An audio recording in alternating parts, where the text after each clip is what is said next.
Je me suis engagé dans la marine au milieu des années 80, à un moment où il était temps de faire un choix. Au début, j'étais engagé matelot et assez rapidement, j'ai posé un cours officier qui a été accepté et qui m'a permis d'évoluer comme officier sous contrat au départ. Et après une quinzaine d'années, j'ai posé ma candidature pour l'activation qui a été acceptée.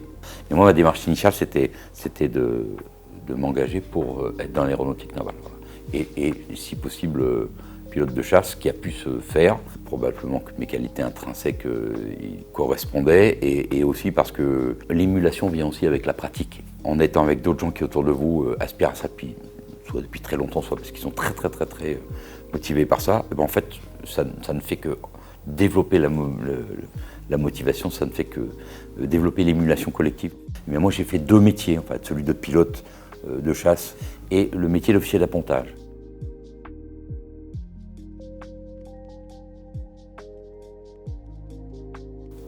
Cette expérience-là, ce déploiement-là, cette mission-là, elle a une place particulière.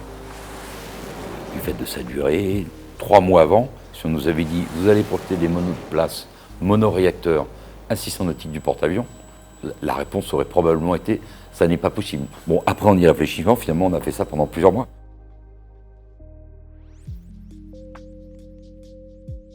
Croire en soi, croire dans les autres, et puis faire confiance. Et ça, la confiance est quand même à la base d'un bon taux de réussite de tout ce qu'on fait.